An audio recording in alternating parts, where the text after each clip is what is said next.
Hello everyone, so welcome back to my YouTube channel. I am Laiba और again मैं miss कर रही हूँ अपने इंट्रो में एक चीज़, and that is I am a 10th grader.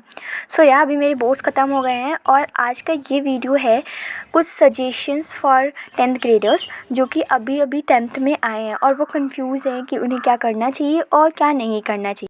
सो अभी मैं यहाँ वन बाय वन करके एक एक क्वेश्चन लिखूँगी जो कि जनरली 10th ग्रेडर्स को कन्फ्यूज़न होती है कि उन्हें क्या करना चाहिए या फिर क्या नहीं करना चाहिए, और बेसिकली जो कि मुझे थी जब मैं 10th में आई थी। तो सबसे पहले कि how to start class 10th। तो देखो, सबसे पहले मैं बता दूं कि 10th ना एक ऐसी क्लास है जो कि आपके लिए बहुत ही ज़्यादा मेमोरेबल होने वाली है। आप वो सारे काम करोगे 10th में जो कि आपने अभी तक नहीं किया है। सच्ची बताऊँ तो मेरी ये सबसे ज़्यादा अच्छी क्लास थी 10th। इसमें मेरी बहुत सारी मेमोरीज़ बनी हैं और बहुत ही ज़्यादा मैंने इंजॉय करा इस क्लास को। तो आप भी करना, ऐसा नहीं है कि हाँ बोर्ड्स के चक्कर में अपना सारा मज़ा ख़राब कर देना। पढ़ाई के साथ साथ मज़े भी ज़रूरी हैं। तो शुरू में आप ऐसा नहीं है कि शुरू से ये सोच के चलो कि बोर्ड्स अभी तो बहुत दिन है बाद में पढ़ लेंगे। नहीं, लास्ट मोमेंट के लिए कुछ भी नहीं छोड़ के रखना है, शुरू से ही पढ़ना है और मज़े भी करने हैं। ठीक है, तो इस क्लास को मेमोरेबल भी बनाना है और पढ़ाई भी अच्छे से करना है ताकि रिज़ल्ट भी आपका मेमोरेबल रहे। देखो, मैंने कैसे स्टार्ट करी थी अपनी क्लास 10th की ना। सबसे पहले मैं वीडियो लेक्चर देखती थी। पहले मैं एनसीईआरटी नहीं पढ़ती थी बिकॉज़ ना अगर उसमें आप पहले पढ़ोगे एनसीईआरटी को तो आपको समझ में नहीं आएगी कई सारी चीज़ें। तो पहले मैं वीडियो लेक्चर्स देख लेती थी बाय यूट्यूब और उसके बाद फिर मैं जंप करती थी to the NCERT. NCERT read करने के बाद फिर मैं वहाँ पे ना अपने खुद के नोट्स बनाती थी और फिर उन्हीं नोट्स को रिवाइज़ करके मैं फिर रिवीजन करती थी। सो कुछ इस तरीके से मैंने अपनी क्लास 10th स्टार्ट करी थी। और मैं ये बता दूं कि मैंने अपनी सही से जो प्रिपरेशन स्टार्ट करी थी ना वो दिसंबर में आके करी थी, जब से मैंने व्लॉग्स डालना शुरू किए। उससे पहले तो मैंने बहुत सारा टाइम वेस्ट कर दिया था, बट आप ऐसा कुछ नहीं करना। ठीक है, तो आप शुरू से पढ़ना। सो नेक्स्ट क्वेश्चन इज़ कि which is more harder, 9th और 10th। तो मैं बता दूं जो मुझे लगा है पर्सनली कि 9th इज़ ना मोर हार्डर दैन 10th। बिकॉज ना 9th में जब आप आते हो तो एकदम अचानक से आपका सिलेबस बदल जाता है, आपका पैटर्न ही सारा चेंज हो जाता है। 8th तक आप सिर्फ पीछे के एनसीईआरटी के क्वेश्चन करते हो और वही आपके एग्ज़ाम्स में आते हैं। बट आपको फिर 9th में ना एकदम अलग सा सारा कुछ होने लगता है, सिलेबस चेंज हो जाता है, पैटर्न चेंज हो जाता है और आपको समझ के पढ़ना पड़ता है। तो या 9th इज़ मोर हार्डर, जो कि मुझे फील हुआ। तो नेक्स्ट क्वेश्चन है शुड वी टेक कोचिंग्स। तो मैं बताऊंगी कि कोचिंग्स बहुत ज़्यादा नेसेसरी नहीं है। अगर आपको लगता है कि आपको कोचिंग्स लेनी चाहिए तो आप डेफिनेटली ले सकते हो कोचिंग, बट मैंने नहीं लिया था। मुझे भी कई सजेशंस मिले थे कि मैथ्स की कोचिंग कर लो, मेरे पापा मम्मा ने भी कहा था कि ले लो, बट मुझे नहीं लगा कि मुझे लेना चाहिए। बिकॉज अभी तो यूट्यूब है तो आप फ्री से आराम से पढ़ सकते हो, बहुत ज़्यादा टाइम भी वेस्ट हो जाता है कोचिंग जाने में। सो मैंने नहीं लिया और मैं यूट्यूब से और सेल्फ स्टडी स्कूल से मिलके मैंने पढ़ लिया था। नेक्स्ट क्वेश्चन इज़ दिस कि how many hours should we study every day. तो ये आप पे डिपेंड करता है टोटली कि आप कितना घंटे पढ़ना चाहते हो।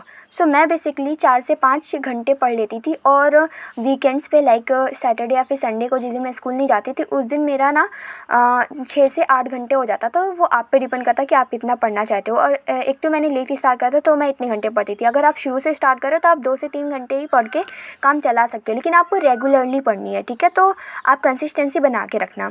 How to manage time.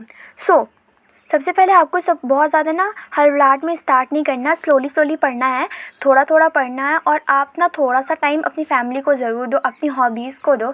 तो आप आधे घंटे दे सकते हो, 1 घंटे दे सकते हो, या फिर आप वीकेंड्स पे दे सकते हो अपनी हॉबीज़ को टाइम। घर में काम भी आप कर सकते हो, है ना, और अपनी फैमिली के साथ टाइम स्पेंड कर सकते हो। बिकॉज वो सारी चीज़ें बहुत ज़रूरी होती हैं, आपको सिर्फ पढ़ना ही पढ़ना नहीं है। और अभी आपको तो 11th और 12th में तो अभी मेहनत करनी पड़ेगी ना, तो अभी आप 10th को थोड़ा चिल करना। ठीक है, पढ़ाई भी करना 4 to 5 आवर्स की, और उसके बाद फिर तो आपके पास टाइम होगा। अपनी स्लीप को कॉम्प्रोमाइज़ बिल्कुल भी मत करना। नेक्स्ट क्वेश्चन इज़ दिस कि should we buy online courses. ये भी आप पे ही डिपेंड करता है कि आप ख़रीदना चाहते हो या नहीं। मैंने नहीं परचेज़ करा था, बट अभी ना अगर आप ख़रीदना चाहो तो ये आपके लिए बेटर होता है क्योंकि इससे आपको गाइडेंस मिल जाता है और आपके डाउट्स भी क्लियर हो जाते हैं। सो आप यूट्यूब से भी पढ़ सकते हो, लेकिन अभी आजकल ना कई सारे ऑनलाइन कोर्सेज़ बहुत ही सस्ते आ रहे हैं। लाइक फ़िज़िक्स वाला मैं मेंशन करना चाहूँगी, उनके कोर्सेज़ बहुत ही चीप होते हैं, तो और काफ़ी ज़्यादा क्वालिटी भी उनकी अच्छी होती है, तो आप वो परचेज़ कर सकते हैं। मैंने नहीं करे थे बिकॉज मुझे ऐसे कोई नीड नहीं पड़ी थी।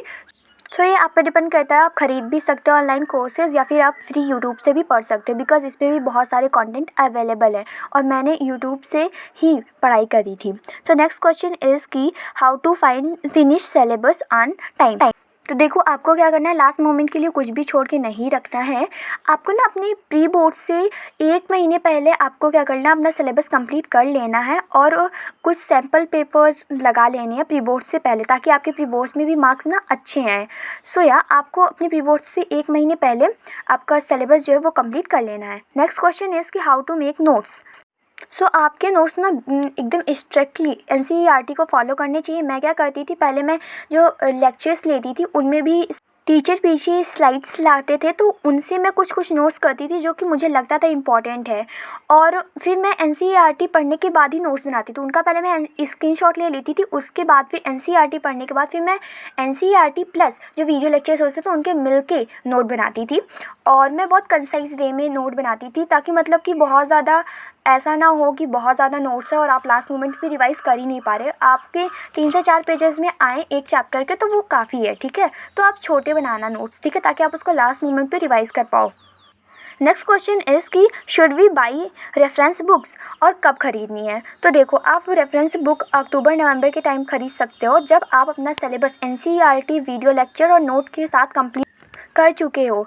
आप रेफरेंस बुक्स ख़रीद सकते हो। और लाइक रेफरेंस बुक ना 2 टाइप्स की होती हैं, कि एक होती है जिसमें आपको पूरा थ्योरी एक्सप्लेन किया होता है बहुत डीप में, और एक होती है कि आपके सैम्पल पेपर वगैरह और प्रीवियस ईयर क्वेश्चंस होते हैं। तो मैंने ना प्रीवियस ईयर क्वेश्चंस वाली टाइप की वो रेफरेंस बुक ख़रीदी थी, और जो डीप में एक्सप्लेन किया होता है वो सब मुझे बहुत बकवास लगता है, बिकॉज उसमें बहुत ज़्यादा दे दिया होता है। मैंने अपने क्लासमेट्स की वो वाली बुक्स देखी हैं, रेफरेंस बुक्स देखी हैं, उसमें ना 11th के बहुत सारे कॉन्सेप्ट्स हैं और आप बहुत ज़्यादा कन्फ्यूज़ हो जाओगे। तो मेरा सजेशन ये है कि आप वो वाली मत लो, आप ये वाली ले सकते हो कि आप उसमें सैम्पल पेपर देख लो और प्रीवियस ईयर क्वेश्चन कर लो, और जितने ज़्यादा प्रीवियस ईयर क्वेश्चन करोगे उसमें आपका ही फ़ायदा है, ठीक है।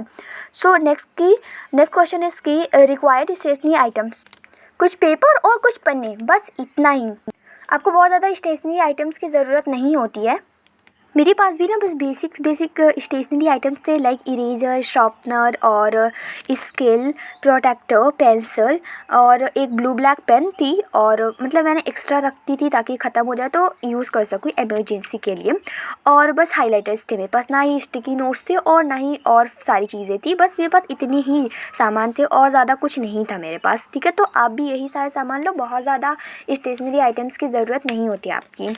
और फिर आपका अगर मन करे तो आप ले सकते हो अपने नोट्स को सजाने के लिए, बट मैं एक ऑनेस्ट सजेशन देती हूँ कि आप ना अपने नोट्स को सजाना नहीं, इतना अच्छा लिखना, साफ़ लिखना कि आपको लास्ट मोमेंट में समझ में आ जाए। हाँ, ये ना हो कि समझ ही नहीं आ रहा ये लिखा क्या है मैंने। साफ लिख लेना, लेकिन बहुत ज़्यादा सजाने की ज़रूरत नहीं है। अभी नेक्स्ट क्वेश्चन है कि रिसोर्सेज, आपके पास कौन कौन से रिसोर्सेज है पढ़ाई करने के लिए। तो अभी एक तो है आपका फर्स्ट की स्कूल, तो आप स्कूल में पढ़ सकते हो आपकी टीचर्स की हेल्प से। लेकिन अगर आपके स्कूल में अच्छी पढ़ाई नहीं होती है या फिर आप स्कूल नहीं जाते हो किसी भी रीज़न से, तो आप सेल्फ स्टडी के साथ यूट्यूब की हेल्प ले सकते हो। और अगर आप कोचिंग भी नहीं जाते हो तो स्कूल और कोचिंग के अलावा आपके पास ऑप्शन है यूट्यूब का, ठीक है। तो आप यूट्यूब से फ्री में पढ़ाई कर सकते हो। मैं यहाँ पे कुछ चैनल्स मेंशन करूँगी और ये स्पॉन्सर्ड नहीं है, तो जो मुझे चैनल्स ना अच्छे लगते हैं, जिनसे मैंने पढ़ा है 10th में, उन्हीं को मैं आपको सजेस्ट करने वाली हूँ। तो फर्स्ट वन इज़ ज्ञानोदय के गुरुजी। तो इसमें शिवम द्विवेदी सर हैं जो कि पढ़ाते हैं, वो मैथ्स और साइंस सब कुछ पढ़ाते हैं, और उनकी सिस्टर हैं दिव्यांशी मैम, वो इंग्लिश और हिंदी भी पढ़ाती हैं। तो यहाँ पे लगभग सारे सब्जेक्ट्स पढ़ाए जाते हैं और काफ़ी ज़्यादा अच्छा चैनल है। मैंने साइंस और मैथ्स के लिए इन्हीं से पढ़ा था, और अभी तो 2024-25 की न्यू बैच भी स्टार्ट हो चुकी है, तो आप लोग उनको फॉलो कर सकते हो। और second channel is learn and share. तो ये देखो, ये चैनल ना बहुत ही कमाल का है। मैंने इस चैनल से सारे सब्जेक्ट नहीं पढ़े थे, बट मैंने इस चैनल को फॉलो किया था फॉर इंग्लिश, और मेघा बलानी मैम से मैंने पढ़ा था ग्रामर भी, और ये जो लिटरेचर पोर्शन होता है वो भी। तो मैंने इंग्लिश इसी चैनल से पढ़ी थी और इसमें ना और सारे जो सब्जेक्ट्स हैं वो भी पढ़ाए जाते हैं और अभी नया बैच इसमें भी स्टार्ट हो चुका है। तो आप इस चैनल को ना रिकमेंड मैं करती हूँ, इसको भी आप जाके एक बार एक्सप्लोर करना कि आपको कैसा लगता है। और ना मेरा क्या था कि मैं टाइम बचाने के लिए लाइव क्लासेस अटेंड नहीं करती थी, मैं ज़्यादातर रिकॉर्डेड क्लासेस देखती थी जो पहले की प्लेलिस्ट बनी हुई हैं वो। सो ये आप पे डिपेंड करता है, आप लाइव क्लासेस भी ले सकते हो और रिकॉर्डेड भी देख सकते हो। तो थर्ड चैनल इज़ ई कक्षा। तो ई कक्षा से मैंने पढ़ा था ये साइंस, और इसमें राजिका मैम बहुत ही ज़्यादा अच्छा साइंस पढ़ाती हैं। सबसे पहले जो मैंने स्टार्ट करा था ना वो ई कक्षा से ही करा था साइंस के लिए। साइंस में मैंने बाद में ज्ञानोदय के गुरुजी के लेक्चर्स देखे थे लास्ट टाइम पे, बट शुरू में मैंने ई कक्षा की मैम से ही पढ़ा था।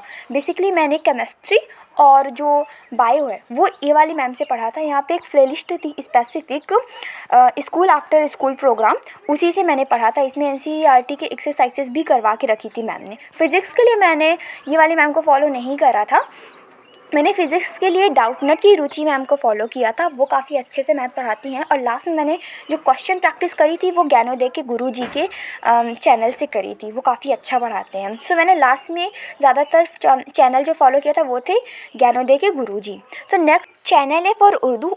एज़ आप लोगों को पता होगा कि मैंने ऑप्शनल सब्जेक्ट में उर्दू लिया था, तो मैंने इस चैनल को बहुत ज़्यादा फॉलो नहीं किया था, मुझे लास्ट मोमेंट पे मिला था जब मेरा उर्दू का एग्ज़ाम था। वैसे मैं ज़्यादा फोकस नहीं कर रही थी उर्दू पे, बिकॉज़ मुझे बहुत बोरिंग लगता था। और पता है आपको मेरा उर्दू का पेपर बहुत ज़्यादा अच्छा नहीं गया, ये शायद मेरी परसेंटेज घटा दे, बट मुझे ये लास्ट मोमेंट पे मिला था और मैंने थोड़ा बहुत पढ़ा था इससे। तो आप लोग इसको एक्सप्लोर कर लेना एक बार, लर्न उर्दू ज़बान। तो ये चैनल ना अच्छा लगा था मुझे, और ये एक बात मुझे इसकी पसंद है कि इसमें स्पेसिफिक यूपी बोर्ड्स को पढ़ाया गया है, तो इसी वजह से।